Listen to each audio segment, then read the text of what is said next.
Deus, Pai de infinita misericórdia e bondade, Jesus, querido amigo e mestre, agradecemos mais uma vez a oportunidade que estamos tendo nesta casa tão querida e amada, que possamos, no encontro de hoje, aprendermos ao máximo os ensinamentos que, sem dúvida, a nossa irmã irá trazer para nós, que possamos contar com o auxílio do alto, dos trabalhadores desta casa, que aqui sempre estão, nos auxiliando, nos intuindo, nesse ensinamento tão necessário. Obrigado mais uma vez pela oportunidade, que assim seja, Mestre Jesus, em seu nome e em nome de Deus Todo-Poderoso. Que assim seja. Sueli.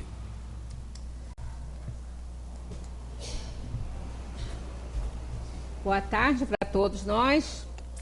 Dando sequência aqui ao nosso estudo sobre a influenciação dos espíritos, né? É tanta coisa que a gente tem para aprender que a gente parece que não sai do lugar, né? Parece que está girando em círculo, mas não. É que tem muita coisa realmente dentro desse assunto.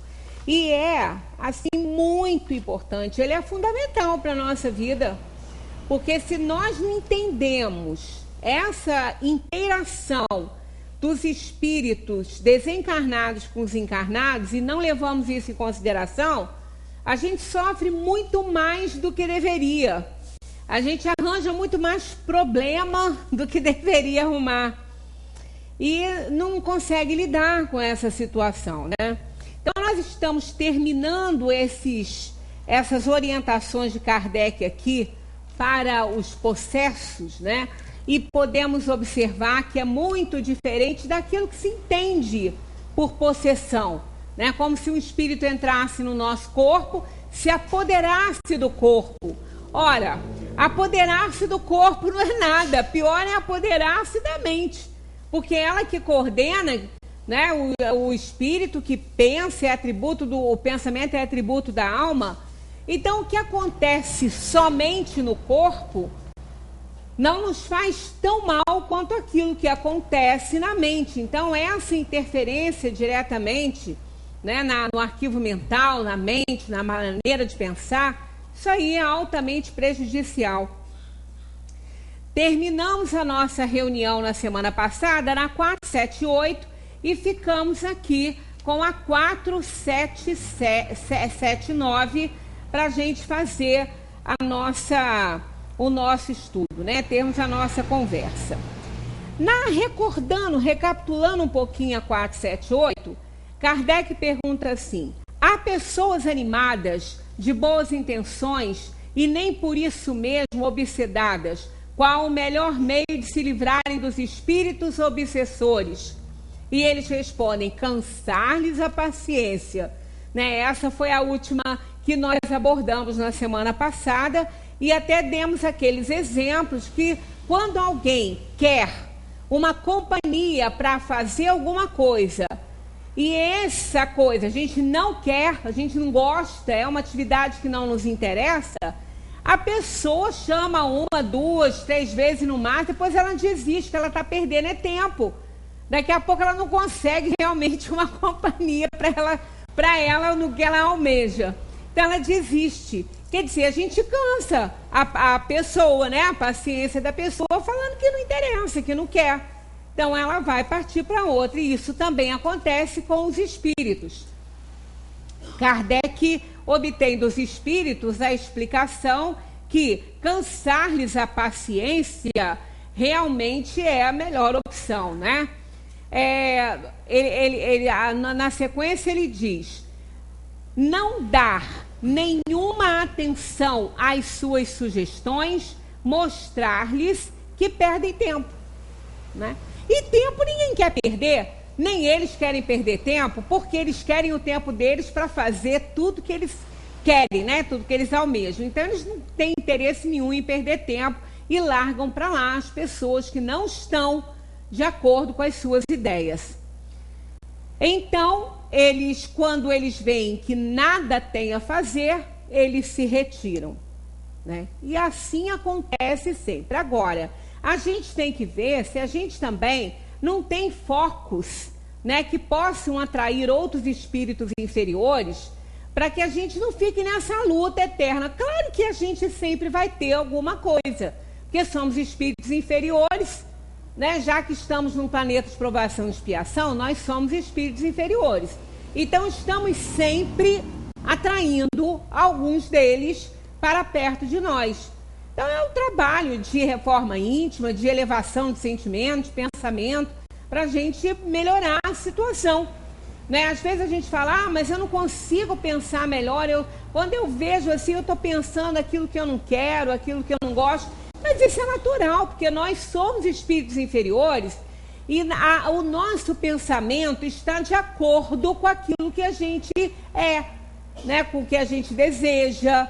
E como somos inferiores, nem sempre os nossos pensamentos são bons e acabam atraindo espíritos da mesma ordem.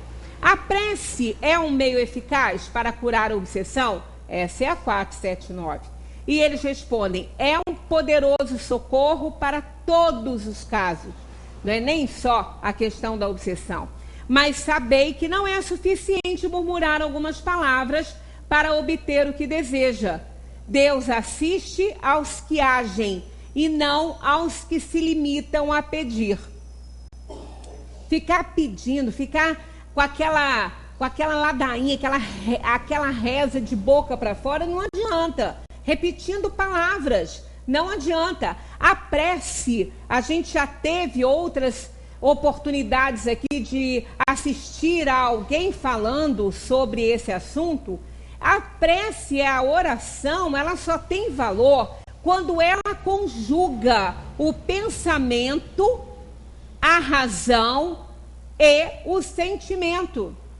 Ela tem que conjugar essas três coisas. O pensamento tem que estar em sintonia com a razão e com o sentimento para que a gente possa alcançar. Sem colocar essas energias em movimento, nós não vamos conseguir alcançar nossos objetivos. Por isso é que não adianta ficar falando preces decoradas, sem senti-las.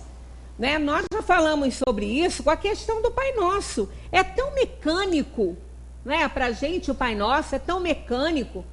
É quase que da boca para fora, a gente não sabe o que está pedindo ali. A gente não avalia o que está pedindo a Deus, a Jesus. Jesus que fez essa prece. Por aí a gente já vê que tem algo ali muito grande, né? Ele que nos ensinou. Essa é chamada, né, a oração dominical, né? Dominus é Senhor. Então a oração dominical é a oração do Senhor. Então foi Jesus que nos ensinou essa oração. E claro que ele só pediria ali aquilo que realmente importa. Por isso que quando a gente fica ali rezando, falando da boca para fora o Pai Nosso, não sabe o que está ali. Já analisamos algumas frases desse Pai Nosso em outras, né, nas outras reuniões nossas, e sempre ela é completa. Essa oração, ela é completa. Mas ela não pede nada material além do pão nosso de cada dia. E esse pão nosso, ele não se restringe apenas ao pão que comemos, e sim as oportunidades todas. Vai muito além do pão, do alimento do corpo, mas também do alimento da alma.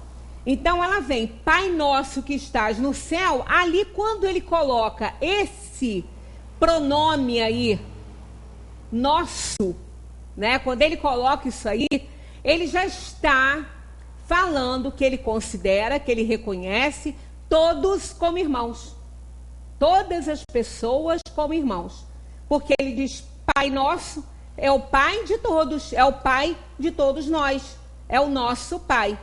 Não é só meu, né? É o Pai Nosso. Então, quando a gente fala isso, já está inserido aí a ideia da fraternidade, da irmandade.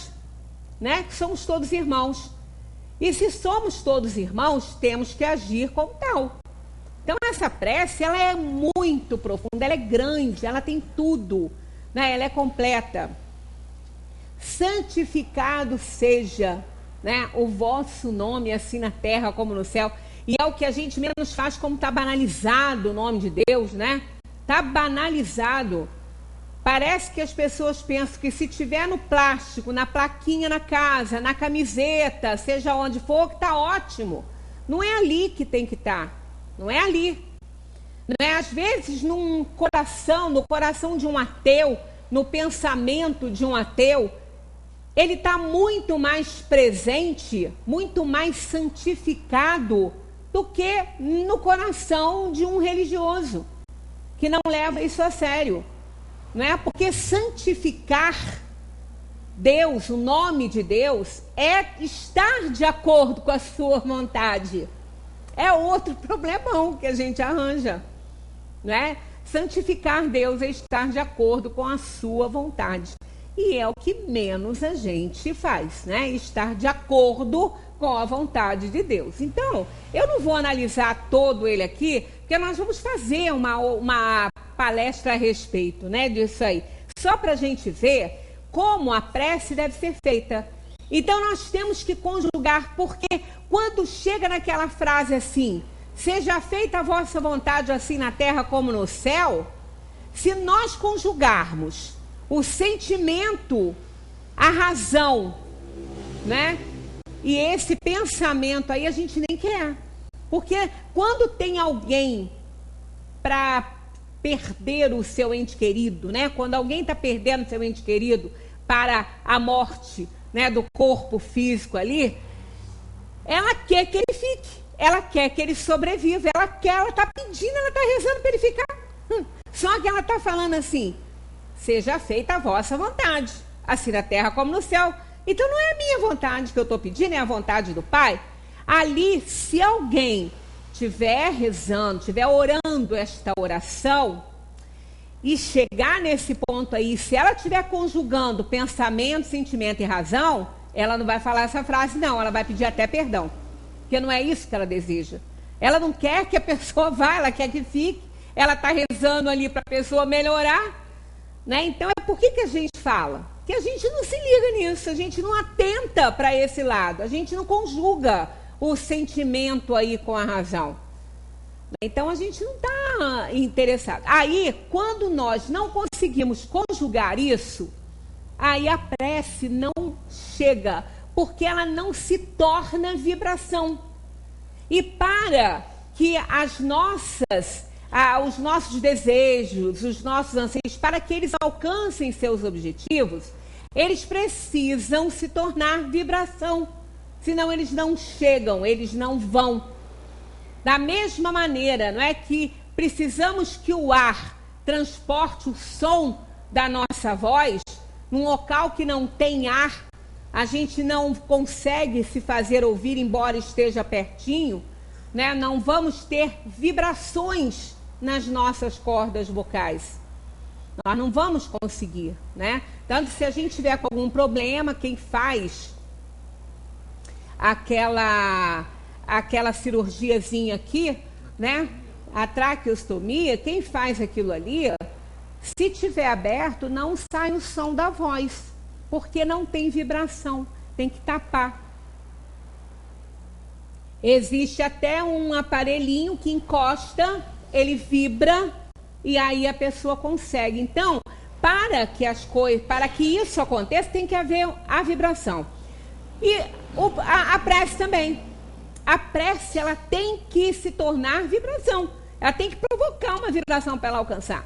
E por isso que às vezes a gente fala assim, poxa, eu rezo e não adianta, né? Ainda tem até aquela frase, quanto mais rezo, mais sobração me aparece. Pois é, a prece alcança sempre quando ela é feita direitinho. Mas não precisa ser rebuscada com palavras lindas, nada disso. Ela precisa se tornar vibração através do pensamento, né, do sentimento e da razão. Então essas energias, essas forças vão se unir e vão fazer que essa prece se torne uma vibração. Então basta ai meu Deus, eu estou aqui para isso. Não precisa mais nada disso não. Contanto que realmente a pessoa esteja se oferecendo a um bom trabalho ou pedindo ajuda de Deus, tornou a vibração isso aí. Né? Não precisa ser palavra bonita, preces feitas. Aqui no Evangelho, segundo o Espiritismo, na codificação, nós temos preces lá atrás. Né? Tem uma série de preces que para o anjo da guarda, para a pessoa que está próximo de morrer, para a pessoa que acabou de morrer, né? Para quem está obsidiado, tem algumas coisas ali para nos ensinar, para nos conduzir, mas não tem que ser aquilo. É a prece mais importante, é aquela feita de coração, que é o que a pessoa deseja mesmo, é o que ela quer. Então ela movimenta essas energias que vão fazer a prece alcançar seus objetivos, né? Então é necessário que seja assim. Deus assiste aos que agem e não aos que se limitam a pedir, porque a petição, tanto que às vezes a gente não sabe o que está pedindo, né? Não sabe o que está pedindo porque a gente não conhece, não sabe o que realmente é melhor para nós. Deus sabe o que é melhor para nós. Então a gente não deve ficar pedindo muita coisa porque a gente não sabe, a gente só pede, né? Ah, mas eu agradeço também, ótimo, agradeço bem, mas pede a Deus que te dê aquilo que você realmente necessita para você melhorar. E o melhorar não significa ficar vivo, ficar bom da doença. O melhorar é um conjunto aí maravilhoso de fatores, né? É a evolução, é o reconhecimento, é muitas vezes a entrega, né, da pessoa à situação, porque há momentos que nós precisamos de entregar. Não adianta ficar lutando com aquilo que nós não temos condição, que não vai ser produtivo para nós, só vai nos cansar e não vai resolver nada, né? Então é importante isso. Cumpre, portanto, que o obsedado faça de seu lado o que for necessário para destruir em si mesmo a causa que atrai os maus espíritos. Pois é, esse é um problemão também que a gente tem, porque quando a obsessão se torna uma subjugação, que entra nesse esquema aqui do possesso, né? O espírito se apossou da sua mente, aqui é muito difícil ele reconhecer que ele precisa de tomar uma providência. Não é? No segundo fator, no segundo degrau da obsessão, que é a fascinação, ali é difícil também, mas ainda tem algum recurso. Por quê? Na obsessão simples, não é influenciação espiritual sutil, aquela todo mundo tem, a gente já viu. Mas quando a gente não dá importância àquela, chega ao estado de obsessão mesmo. O espírito interfere diretamente nas nossas ações. Nós estamos aceitando e ele está gostando também. Então ele faz. Quando a gente não se importa com essa influência séria aí, a gente entra sobe mais um degrauzinho, que é a obsessão mais intensa, que é a fascinação. A gente começa a acreditar naquilo que eles estão falando. Na obsessão simples, a gente tem dúvidas, a gente fica achando, tem hora que a gente briga com os próprios pensamentos. Será que é isso mesmo? Será que eu estou pensando certo? Acha que o pensamento é dele, né? Aí quando ele acha que realmente é aquilo mesmo, ele já entra na segunda fase da obsessão, trazendo para ele uma fascinação, um acreditar, né? Digamos assim, um crer naquilo que está acontecendo. Então ele começa a acreditar no que os espíritos falam, no que os espíritos sugerem. Ali ele ainda pode resistir por conta própria. Agora, se sobe o terceiro, que é a subjugação, quer dizer, além dele acreditar, ele executa, é muito difícil ali. Então vai precisar de muita ajuda. Por isso que a gente não pode deixar chegar até lá, porque senão fica muito séria a situação. Que se deve pensar da expulsão do demônio, de que se fala no Evangelho? No Evangelho tradicional, nós temos ali, né, alguns exemplos de Jesus expulsando o espírito imundo, né? Tanto que o espírito pergunta a Jesus: que tens contra mim? Né? Que tens contra mim? Tem tudo contra, né? O que ele está fazendo, o que ele é, o que ele está fazendo, a sua pouca vontade de ser bom, tem tudo contra, mas ele não acha, ele acha que ele está certinho, né? Então os espíritos respondem assim: isso depende da interpretação que se dê àquele fato ali, né, no Evangelho. Se chamais demônio a um mau espírito que subjuga um indivíduo, quando a sua influência for destruída, ele será verdadeiramente expulso. Né? Então, o que pensar disso aí? Bom, se realmente a coisa acontece assim, se é uma influenciação, né? Se é um espírito que está ali subjugando uma pessoa, e essa pessoa que está ali atendendo a outra, orando, pedindo ajuda, ela conseguir fazer essa libertação, realmente, isso aí é o que se chama realmente de uma, digamos assim, de um exorcismo, né? Agora, se atribui uma doença ao demônio, quer dizer, tem pessoas que estão doentes, mas o outro acredita que seja o demônio que está ali. Né? Teve numa desses episódios de House, que eu falo que eu gosto muito de assistir, aconteceu uma coisa assim, o casal chegou, a mulher estava enlouquecida de dor. E o homem, o marido dela, achava que ela estava possuída, que ela estava endemoniada. E disse para eles lá no hospital que precisava de fazer uma sessão de exorcismo para que ela pudesse melhorar. E ela acreditava nisso. Eles fizeram exames, eles viram que ela estava doente, que tinha um problema, que ela precisava tratar, que ela precisava tomar um remédio, né, para tratar e melhorar. Mas eles não acreditavam nisso. Então ele pediu permissão que ele fizesse um ritual que expulsaria o demônio. Aí a equipe do hospital, a equipe do House falou, nós concordamos, se vocês concordarem com o nosso tratamento também. A gente deixa fazer, mas ela toma o remédio. Ela faz o tratamento. Ele concordou, porque para ele aquilo não ia valer de nada. Né? Então podia fazer, mas ele tinha que exorcizar lá o demônio que estava com ela. E aí aconteceram as coisas simultâneas. Ela ficou tomando o remédio, fazendo o tratamento que iria aliviar aquela dor dela, e ele fez lá o ritualzinho. Aí, claro, o remédio fez efeito, conseguiram estabilizar a mulher que precisaria ainda de uma cirurgia, mas o tratamento de emergência estava sendo feito. E ela começou a acalmar. Só que ele também estava fazendo o ritual de exorcismo. Aí quando ela acalmou, que ela ficou tranquila, que as convulsões passaram, que ela melhorou, ele falou, eu não falei que eu expulsei o demônio? Que eu expulsaria o demônio? Aí o House, eu não falei que ela ia ficar boa com o tratamento que eu fiz? Que eu mandei fazer? Que ela vai precisar agora de uma cirurgia? Aí viria uma outra etapa para brigar, né? Mas até então foi aquilo ali. Foi interessante. Então, se a gente chama uma doença de demônio, quando a pessoa se livra da doença, ela se livrou também do demônio que ela acredita estar com ela. Uma coisa pode ser verdadeira ou falsa, segundo o sentido que se der às palavras.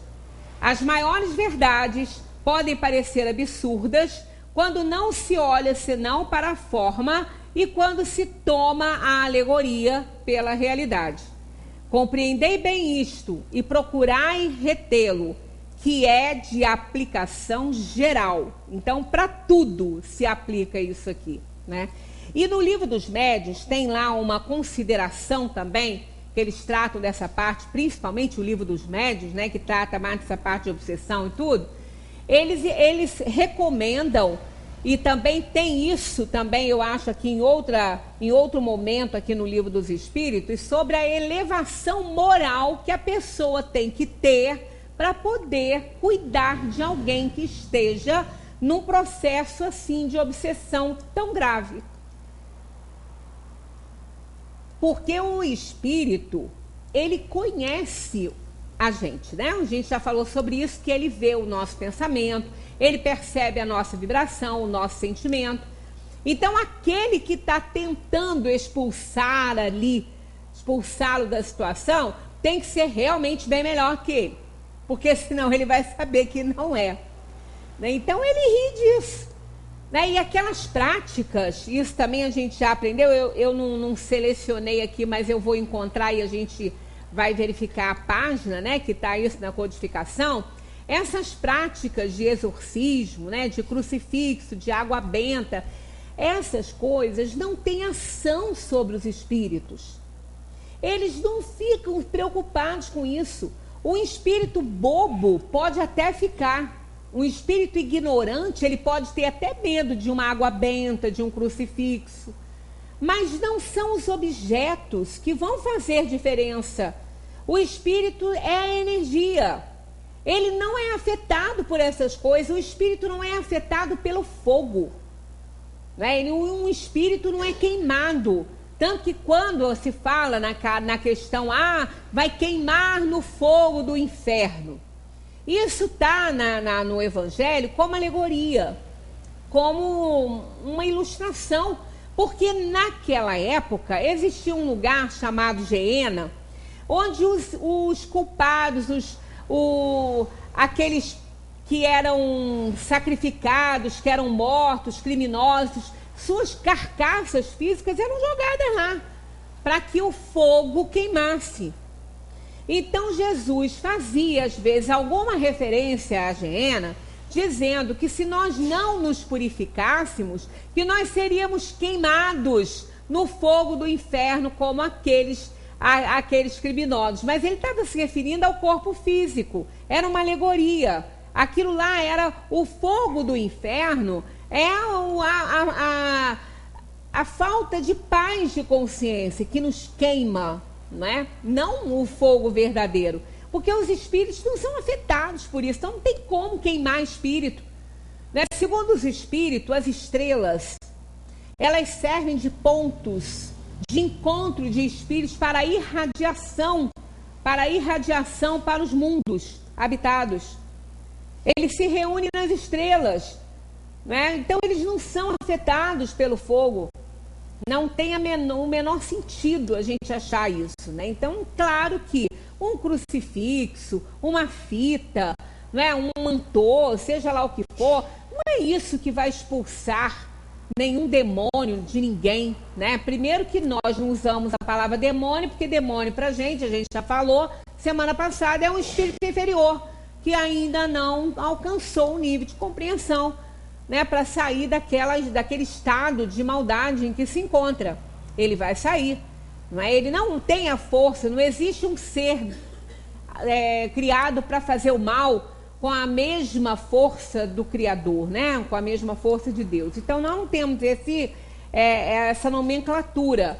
Mas se, no caso, nós vemos, isso o padre, seja lá quem for, que estiver fazendo aquele exorcismo, não é aquele paramento, não é aquele objeto que vai ter ação sobre o espírito, e sim a elevação moral daquela pessoa que está ali, não é daquele sacerdote, ou seja quem for, ele tem que ter elevação moral. Por isso que Cristo fazia isso com a maior facilidade.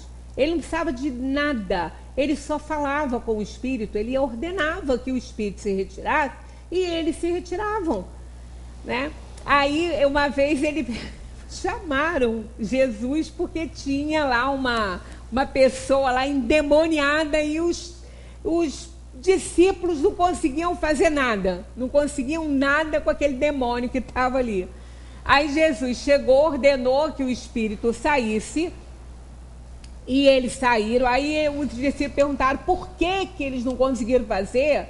Aí Jesus falou para eles: se vocês tivessem a fé do tamanho de um grãozinho de mostarda, vocês teriam conseguido. Porque a semente de mostarda era a menor semente conhecida na época, era pequenininha. Então é uma alegoria. Ele queria dizer que se eles tivessem um pouquinho mais de fé, de confiança naquilo que eles pudessem fazer, que eles teriam sido bem-sucedidos. Porque Jesus tinha não só a força moral, como o magnetismo incomensurável, e muita fé, e certeza e confiança no bem.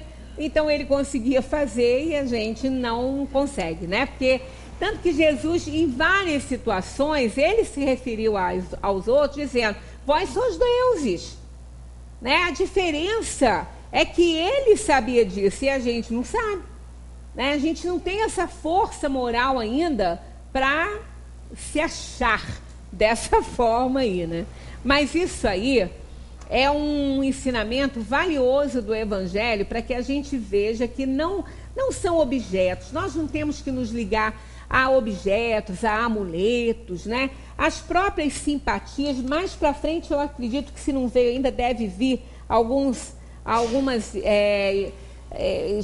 esclarecimentos a respeito dessas coisas. As pessoas falam assim, mas e aí? A simpatia, ela não dá certo, que ela também é feita com as coisas, com alguns objetos, né? É aquela rezadeira lá de perto da casa da avó da gente, quando a gente era criança, que rezava lá com galinho de arruda. E a outra que vai fazer simpatia, que tem que ter tudo arrumadinho, direitinho ali. Então, mas eu sei, olha, eu fiquei boa por causa de uma homeopatia. Perdão, por causa de uma simpatia. A pessoa fala, claro, por que não vai ficar? Vai ficar assim. Então essas coisas têm valor. As coisas não. A força moral, a fé, a confiança, o magnetismo da pessoa, sim. Só que aquela pessoa não entende essas coisas. Ela é uma pessoa que acredita, sim, que é aquele galinho de arruda que vai fazer a diferença. Ela acha que é aquilo ali que vai fazer a limpeza na pessoa, vai tirar o mal olhado da criança. Não é? O que é isso? Uma interferência, uma influenciação espiritual, não é? Uma vibração ruim, um miasma qualquer que possa estar no campo de energia da pessoa, né? Alguma coisa contaminando essa parte mental. Então ela acredita que aquilo ali que vai fazer a limpeza. Não é aquele galinho de arruda. O espírito não vai se incomodar com aquele cheiro, não, mas nós vamos quase morrer com aquele cheiro horroroso. Porque o troço fedorento é arruda, né? Tem um cheiro horroroso aquilo. Se a pessoa for alérgica, ela vai ter que tomar remédio, porque ela vai espirrar até morrer. Então, o que acontece aquilo ali? É a energia da pessoa, é a superioridade moral daquela pessoa, é o magnetismo dela, é a bondade dela, é a fé em Deus que ela tem, é a vontade de querer ajudar aquela pessoa que foi ali à procura dela. Então ela através daquele galinho de arruda que ela acredita ser o grande milagre, ela libera toda a energia dela. É um canal para ela. Ela libera a força magnética, ela libera a energia que vai se juntar ao seu coração bom, à sua vontade de ajudar a pessoa, né? A sua bondade. Aí vai dar muito certo. Se tirar aquele galinho de arruda dela, ela vai ter dificuldade de liberar energia, porque ela acredita que é ele. Então ela não vai ter a confiança suficiente para poder liberar a energia necessária, o magnetismo necessário. E talvez não dê certo mesmo, porque ela não vai conseguir liberar fluido. E não vai tratar a outra pessoa. Então tudo a pessoa tem que canalizar para um lado.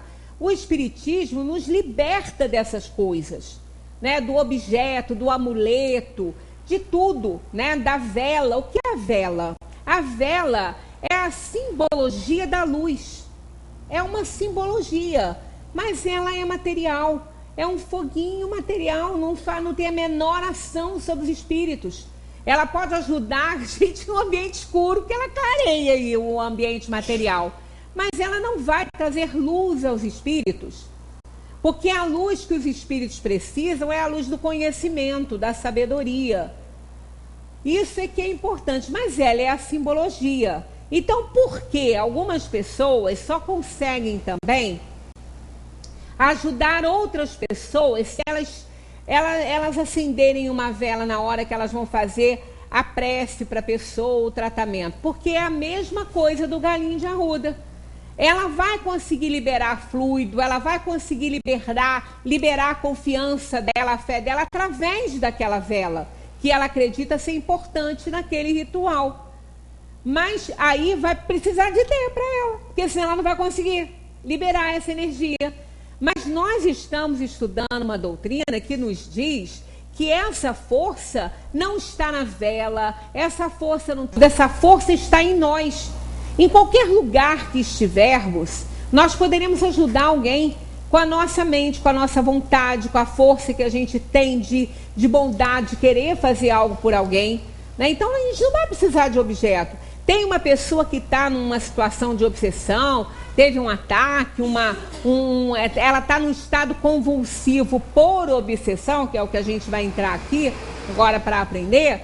Então a gente, com uma prece sincera, o simples propósito de querer ajudar, com certeza vai ajudar não só aquela pessoa que está sofrendo ali, que está encarnada, quanto também o espírito que está ali.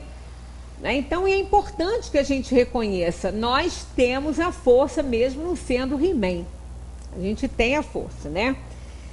Bom, aqui entra mais uma explicação dos espíritos sobre a influenciação dos espíritos com os convulsionários. Primeiro é bom a gente entender o que seja isso, né? O que seja, né? A situação, como se encontra a situação de uma pessoa convulsionária. Essa palavra, ela vem de convulsão. Quem nunca assistiu uma pessoa aqui tendo uma convulsão, né? Quase todo mundo já viu alguém tendo uma convulsão, por vários motivos, né? Por várias patologias aí a gente já pode assistir alguém tendo uma convulsão epilética, por exemplo, né? Que às vezes a pessoa está na rua, passa mal, um ataque epilético, ela está, né, no hospital, ela tem um problema qualquer, ela tem uma convulsão. Então isso aí todo mundo já deve ter visto, se não viu pessoalmente, já viu até em filme. Então a pessoa perde a noção, ela fica se debatendo, ela vira o olho, ela fica num estado completamente alterado da sua situação física. Daí é que vem esse termo convulsionários. Lá pelo século XVIII, era muito comum as pessoas entrarem em convulsões por fanatismo, por exagero ali de sentimento religioso. Acreditava-se, por exemplo, que alguém que ainda existe isso um pouco, mas não tendo as pessoas tendo convulsão lá nos túmulos, né? Mas era muito comum quando morria uma pessoa importante, né? Um bispo, um papa, uma coisa assim, uma pessoa importante da religião, né? As pessoas entrarem em convulsão quando se aproximavam do túmulo.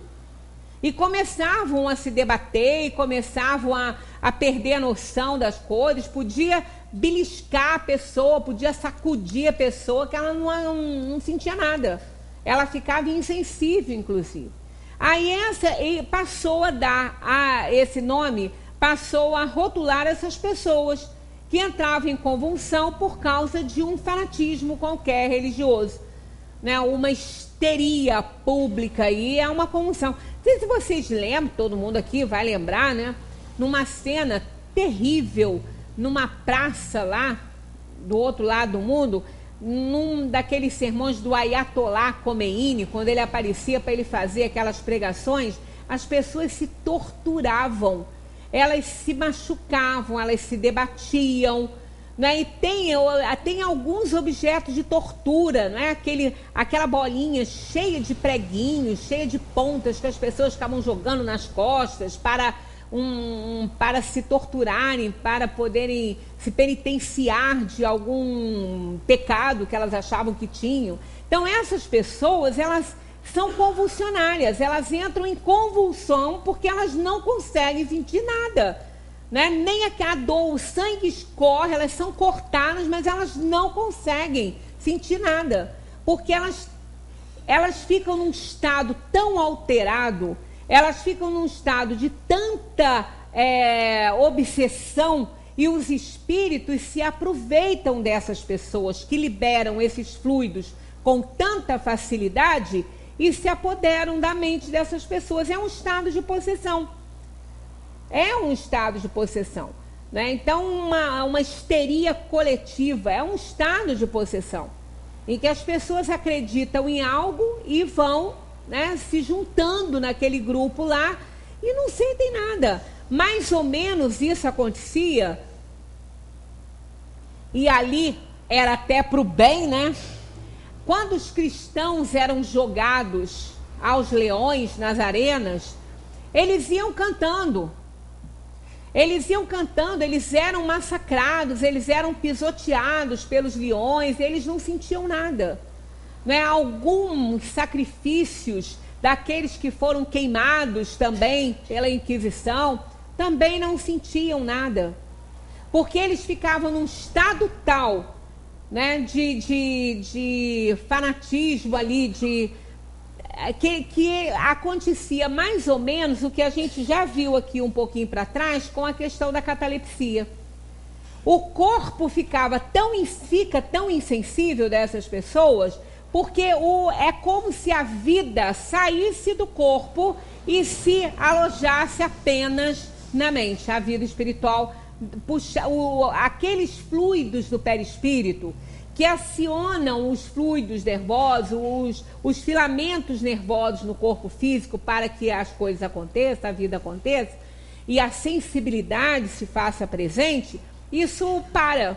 Isso não é como se o perispírito recolhesse esses filamentos nervosos, né? Esses fluidos, perdão, filamentos nervosos, esses fluidos que acionam os filamentos nervosos. Então a pessoa fica insensível. Então a pessoa que esteja em convulsão não estou falando isso da parte física, não, causado por uma doença física, não, que aí eu não sei. Mas assim, os convulsionários por obsessão, sim, esses não sentem nada. Aquele que está em convulsão por causa de uma epilepsia, ou seja lá o que for esse caso, eu não sei, isso aí pertence já ao campo material da medicina, eu não sei se eles ficam insensíveis ou não. Agora, os convulsionários por fanatismo, histeria, esses não sentem nada, pode cortar, não sentem nada. Quando a gente vê aquele sacrifício, aquela autoflagelação, a gente fica horrorizado. Aquilo escorre sangue, eles ficam todos ensanguentados e estão rindo, eles não sentem dor. Não é como aqueles cristãos também acreditavam que eles estavam se oferecendo ao sacrifício e que Deus os salvaria, não é? Então eles ficavam insensíveis também a tudo aquilo ali. Não acontecia nada de doloroso com eles, né? Então esses são os convulsionários. Os espíritos desempenham algum papel nos fenômenos que se produzem entre os indivíduos chamados convulsionários? E eles respondem sim, e muito grande. Como também o magnetismo, que é a sua primeira fonte. Mas o charlatanismo tem frequentemente explorado exagerado os seus efeitos, o que os pôs em ridículo. O magnetismo é uma das coisas que tanto um encarnado, né, quanto um desencarnado, com o auxílio de uma pessoa, porque esse fluido está no corpo, né? Ele pode colocar a pessoa num estado tão alterado de consciência que ela também não sente dor. A hipnose é um exemplo disso, né? É um estágio desse convulsionário. Ele não está convulsionado, ele não está assim, mas ele está com um estado alterado de consciência, sob o efeito de um magnetismo, e ele então não sente dor. Quem nunca assistiu uma sessão dessa pública aí que a televisão às vezes mostra, né? Um tempo atrás isso foi apresentado num programa, a pessoa tinha pavor de agulha, ela desmaiava quando tinha que fazer exame, né, para retirar sangue, ela tinha pavor de agulha, ela não podia nem ver, não tomava injeção, né, de jeito nenhum, ela tinha horror. E no entanto, sob o efeito da hipnose, foi espetada uma agulha bem grossa aqui na bochecha dela, saiu do outro lado, foi fotografado aquilo ali e ela estava acordada. Ela não estava dormindo, ela não estava deitadinha lá sem consciência, ela estava acordada. Mas o magnetizador colocou-a num estado alterado de consciência e então fez isso. Quer dizer, ele tirou a sensibilidade dela, fazendo ela acreditar que não estava nada acontecendo ali. Fiou a agulha, tirou, sangrou um pouquinho de nada, né? Que logo parou. E ela foi fotografada, não só colocando, filmada, né? Colocando, tirando. Quando ela viu aquilo, ela entrou em pânico, ela quase morreu, horrorizada. E, no entanto, não sentiu absolutamente nada. Então, as pessoas, o magnetismo é muito usado também nesse sentido. E isso é causado, muitas vezes, por uma liderança qualquer.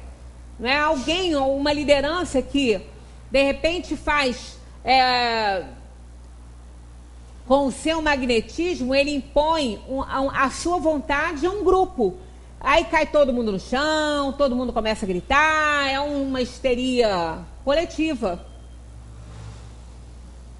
Sem contar que na parte física existe também uma explicação para isso.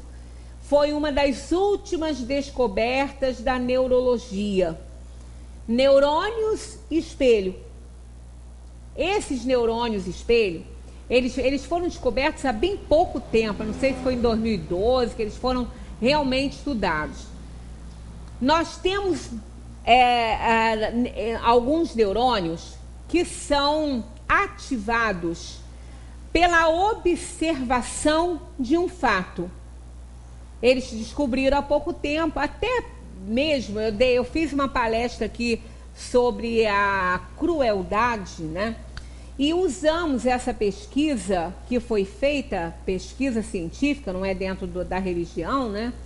E que pudesse até dar, assim, uma base que justificasse o que acontece quando ocorre um arrastão, uma pessoa começando a fazer uma coisa e todo mundo correndo atrás. Há pouco tempo eu dei até o exemplo daquela professora, né, que cismaram que ela tinha matado uma criança num ritual aí diabólico.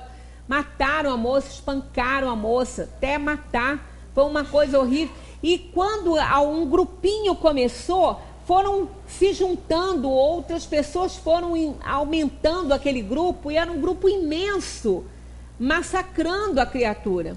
E depois foram questionados sobre a razão de alguns estarem fazendo aquilo, que gente que nem sabia, perguntaram: você está fazendo isso porque, não sei, está todo mundo fazendo? Ele também estava.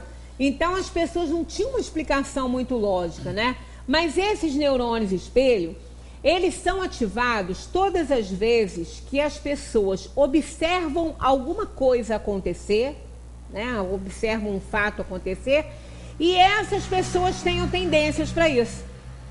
Ela tem que ter tendência, senão não acontece a ativação dos neurônios. Senão, imaginemos, né, como é que ia ser a coisa, né? Então, isso foi estudado. Por que algumas pessoas vão e outras não, né? Existe uma razão. Quando a gente fala que nós temos uma organização física que freia, que limita as nossas inferioridades, e o cérebro é o grande responsável pela inibição das nossas inferioridades, das nossas tendências. Senão nós não íamos ter muitas chances de vitória nas encarnações corretivas, né? Que são todas elas, que elas visam a evolução do ser. Então nós temos o nosso cérebro, quando o lobo frontal ele é responsável por isso, tanto que ele é responsável pelo raciocínio. Quando se faz alguma lesão nele, a gente perde essa proteção. Então não é que as pessoas ficam piores, que elas, de pessoas boas, elas passam a roubar e outras coisas piores ainda. Não, elas não se tornam assim. O espírito é assim.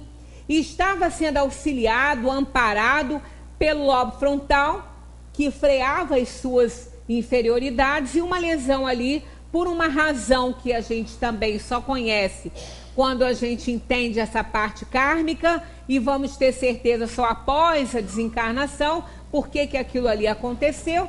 Então a gente perde essa proteção e passa a fazer o que a gente já fazia, que estava limitado, freado por uma organização física. Como nos nossos olhos com problemas, nós vamos ter cegueira, deficiência visual. O espírito não é cego, mas com aquele corpo ele não consegue enxergar, porque o órgão da visão está danificado. Então aí, o organismo ele influencia muito, a gente já passou por esse estudo, né? fundamentalmente na manifestação das potencialidades da alma. Então, esses neurônios espelho, quando o espírito tem uma tendência para aquilo ali, quando ele assiste, ele é estimulado e ele leva a pessoa a fazer aquilo ali. A pessoa a pessoa faz porque ela quer. Porque foi a tendência que ela já tem que estimulou aquele tipo de neurônio espelho. Como uma pessoa que vê a outra ajudar a outra, fazer uma caridade, ela também vai ajudar. Por quê? Ela foi estimulada, porque ela já tem essa tendência. Então não é só para o mal, é para o bem também. Então isso pode explicar também essa histeria coletiva dos convulsionários. Já tem essa tendência, quando assistem uma cena, são estimulados e vão fazer a mesma coisa. Aí fica aquela coisa, aquela histeria coletiva, né? E é uma coisa terrível de se ver. De que natureza são, em geral, os espíritos que concorrem a essa espécie de fenômeno? Quer dizer, o espírito que se aproveita da liberação de fluidos, né, de uma pessoa que tem esse tipo de tendência, né? Que tipo de espírito? A gente já sabe a resposta, né? Não pode ser bom. Eles dizem pouco elevados. Acreditais que espíritos superiores perdessem tempo com tais coisas? Claro que não, né? Então são aqueles espíritos inferiores que vão se utilizar dessas pessoas, né? Que já têm essa tendência, que liberam fluidos, que abrem portas para que esses espíritos entrem e façam a festa, né? Como o estado anormal dos convulsionários e dos nervosos pode estender-se subitamente a toda uma população. E eles dizem, efeito simpático. Olha aí o neurônio espelho, né? Efeito simpático. Você se identifica com aquilo tudo ali. Tem a tendência, se identifica, os neurônios são ativados, a parte física dá bela contribuição para as tendências inferiores do espírito. Não sois tão alheios... efeito simpático. As disposições morais, olha aí a tendência. As disposições morais se comunicam mais facilmente em certos casos. Em que casos? Em que a gente já tenha tendências, em que tenha o fato acontecendo, então é muito fácil a pessoa se juntar ao grupo.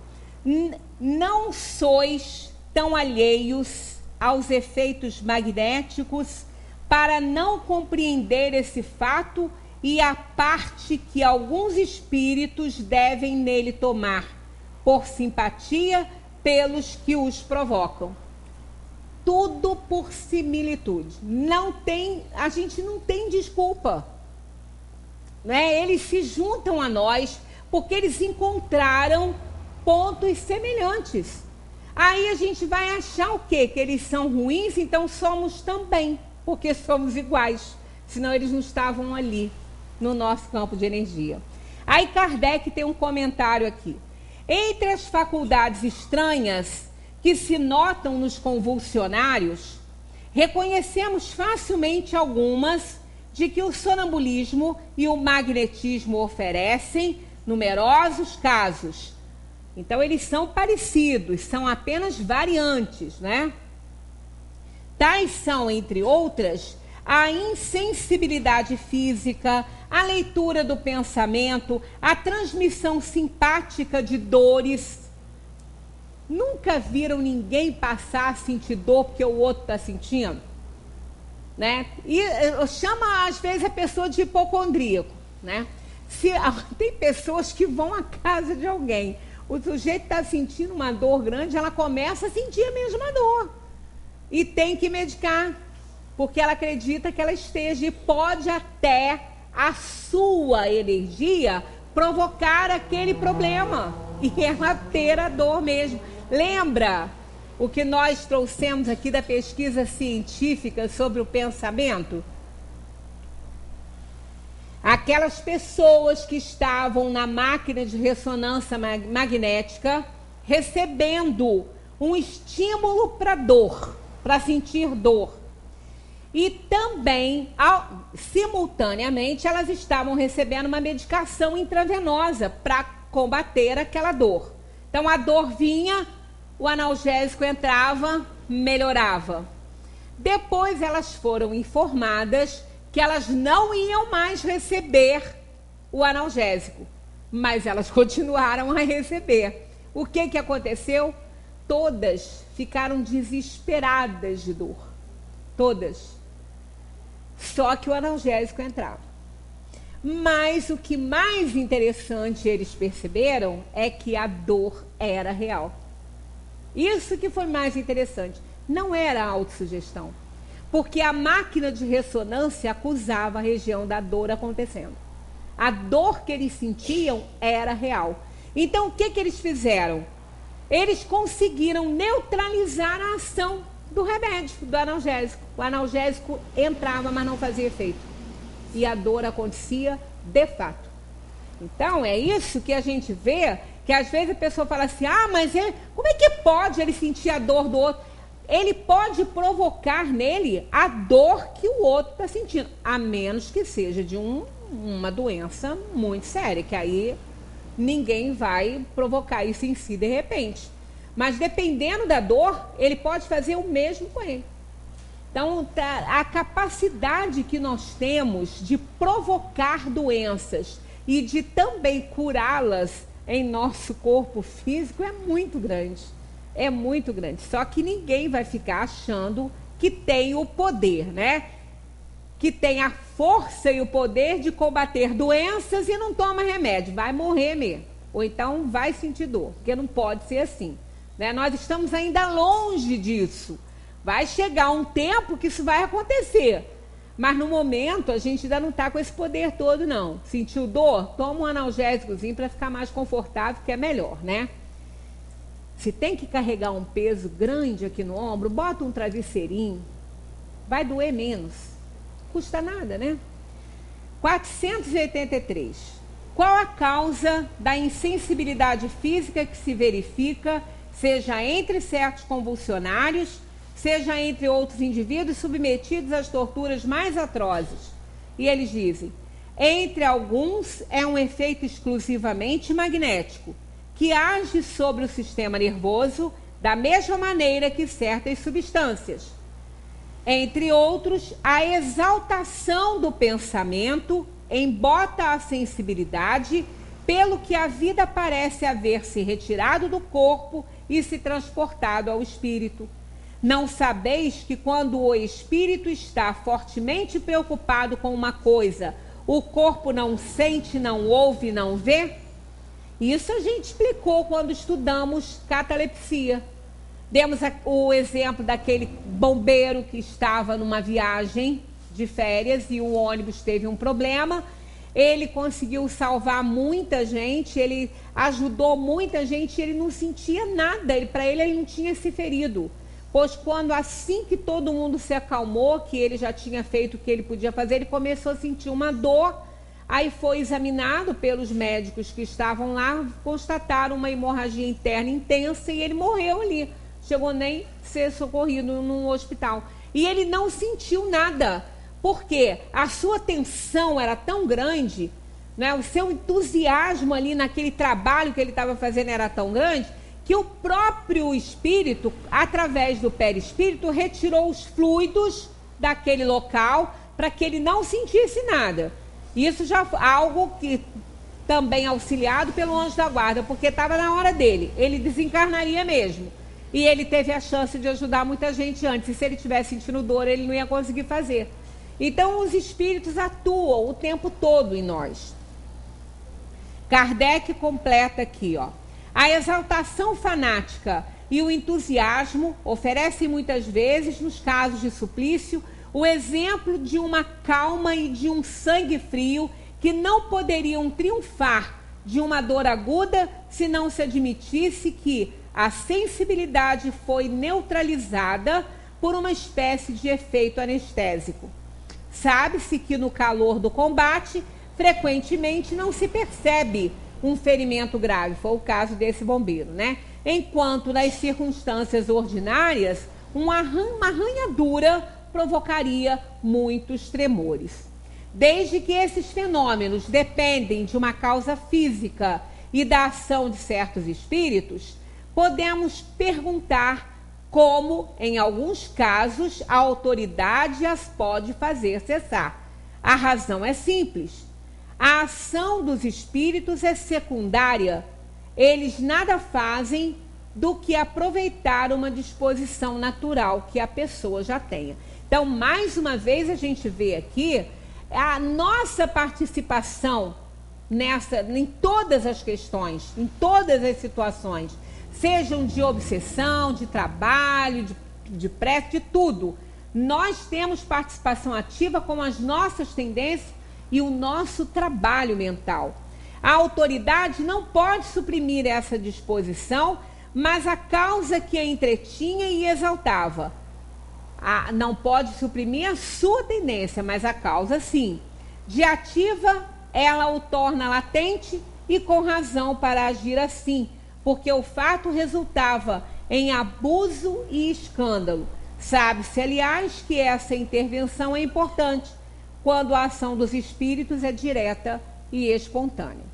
Bem, aqui nós tivemos, então, a explicação para os convulsionários, né? E com isso aí, a gente encerra, pelo menos no momento, essas explicações para a influenciação dos espíritos, mas que não vai acabar totalmente o assunto, porque nós vamos entrar, dever de casa para todo mundo, a afeição dos espíritos por certas pessoas, né? Como acontece a afeição que eles têm por certas pessoas. 484, né? Para nossa reunião na semana que vem, a gente dá sequência e depois vai entrar também um assunto muito gostosinho de estudar também, que é o anjo da guarda, espíritos protetores, familiares, simpáticos, não é? Aquele amigo espiritual que Deus coloca na nossa vida para nos ajudar, para nos intuir, para nos auxiliar nas nossas encarnações. Todo mundo tem o seu, todo mundo tem um tutor espiritual e é muito melhor do que nós. É um espírito bom, da ordem dos bons espíritos. E nós vamos aprender muita coisa a respeito disso. Muita paz para todos.